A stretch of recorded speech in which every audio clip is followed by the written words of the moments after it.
نحمده ونصلي على رسوله الكريم اما بعد فاعوذ بالله من الشیطان الرجیم بسم اللہ الرحمن الرحیم۔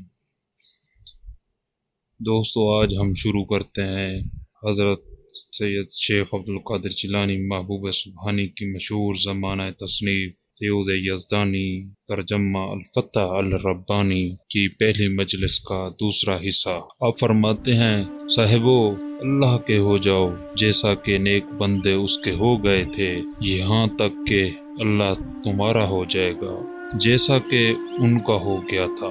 اگر تم چاہتے ہو کہ حق تعالی تمہارا ہو جائے تو اس کی اطاعت اور اس کے ساتھ صبر کرنے اور اس کے افعال پر جو تمہارے اور دوسروں کے اندر صادر ہوں راضی ہونے میں مشغول ہو جاؤ۔ وہ لوگ زہد بنے تھے دنیا میں، اور جو کچھ اپنا مقصوم انہوں نے لیا تھا تقوی اور پرہیزگاری کے ہاتھ سے لیا تھا، پھر وہ طالب آخرت بنے، اور جو اس کے کام تھے وہ انہوں نے کیے کہ اپنے نفسوں کا کہنا نہ مانا اور اپنے رب عز و جل کی اطاعت کی۔ اول اپنے آپ کو نصیحت کی اور اس کے بعد دوسروں کے ناصح بنے۔ صاحبزادہ، اول اپنے نفس کو نصیحت کر، اس کے بعد دوسرے کے نفس کو نصیحت کیجیو۔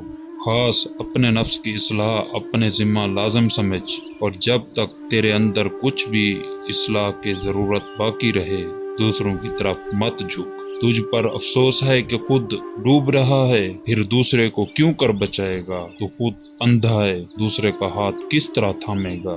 لوگوں کا ہاتھ وہی پکڑتا ہے جو سوانکھا ہو، اور ان کو دریا سے وہی نکال سکتا ہے جو خوب تیرنا جانتا ہو۔ اللہ تعالی تک لوگوں کو وہی پہنچا سکتا ہے جو اس کی معرفت حاصل کر چکا ہو، اور جو خود ہی اس سے جاہل ہے وہ کیوں کر اس کا راستہ بتا سکتا ہے؟ اگر تو اس کو محبوب سمجھتا، خاص اسی کے لیے عمل کرتا اور صرف اسی سے ڈرتا ہے نہ کسی دوسرے سے، تو اللہ کے تصرفات میں کلام مت کر۔ یہ مضمون قلب سے تعلق رکھتا ہے نہ کہ زبان کے بک بک سے، اور یہ خلوت میں ہوتا ہے نہ کہ جلوت میں، جبکہ توحید گھر کے دروازے پر ہو اور شرک گھر کے اندر، تو یہی نفاق ہے۔ افسوس تجھ پر کہ تیری زبان تقوی پکارتی ہے اور تیرا دل فاجر بن رہا ہے۔ تیری زبان شکر کرتی ہے اور تیرا قلب اعتراض کر رہا ہے۔ حق تعالی فرماتا ہے کہ اے ابن آدم، میری طرف سے تو خیر تیری جانب اترتی ہے اور تیری طرف سے شر میری جانب چڑھتا ہے۔ افسوس تجھ پر، تو دعویٰ کرتا ہے کہ اللہ کا بندہ ہے اور اطاعت کرتا ہے اس کے ماں سوا کی۔ اگر تو واقعی اس کا بندہ ہوتا تو اسی کے لیے عداوت کرتا اور اسی کے لیے محبت۔ سچا مومن اپنے نفس، اپنے شیطان اور اپنی خواہش کی پیروی نہیں کرتا۔ وہ شیطان کو جانتا ہی نہیں، اس کی اطاعت تو کیا کرے گا؟ دنیا کی پرواہ ہی نہیں کرتا۔ اس کے سامنے ذلیل تو کیا ہوگا، بلکہ وہ تو دنیا کو خود ذلیل سمجھتا اور آخرت کا طالب بنتا ہے، اور جب آخرت حاصل ہو جاتی ہے تو اس کو بھی چھوڑ دیتا اور اپنے مولا عز و جل سے متصل ہو جاتا ہے کہ اپنے تمام اوقات میں خالص اسی کی عبادت کرتا رہتا ہے۔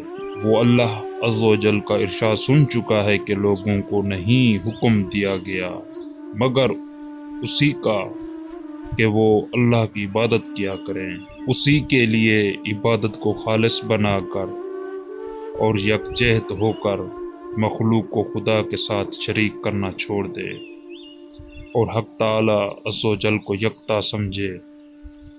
وہی تمام چیزوں کا پیدا کرنے والا ہے اور اسی کے ہاتھ میں ہیں تمام اشیاء۔ اے غیر اللہ سے کسی چیز کے مانگنے والے، تو بے وقوف ہے، کیا کوئی ایسی بھی چیز ہے جو اللہ کے خزانوں میں نہ ہو؟ اللہ عز و جل فرماتا ہے، کوئی چیز بھی نہیں مگر ہمارے پاس ہیں اس کے خزانے۔ صاحبزادہ، صبر کا تکیہ رکھ، موافقت کا پٹکا باندھ کر کشائش کے انتظار میں عبادت کرتا ہوا تقدیر کے پرنالہ کے نیچے سو۔ جب تو ایسا ہو جائے گا تو مالک تقدیر اپنے فضل و انعام تجھ پر اتنے برسائے گا جن کی طلب اور تمنا بھی تو اچھی طرح نہ کر سکتا۔ صاحبو، تقدیر کی موافقت کرو اور عبد القادر کی بات مانو جو تقدیر کی موافقت میں کوشاں ہیں۔ تقدیر کے ساتھ میری موافقت ہی نے مجھ کو قادر کی طرف آگے بڑھایا۔ وآخر دعوانا ان الحمد للہ رب العالمین، والصلاة والسلام علی سید الانبیاء والمرسلین۔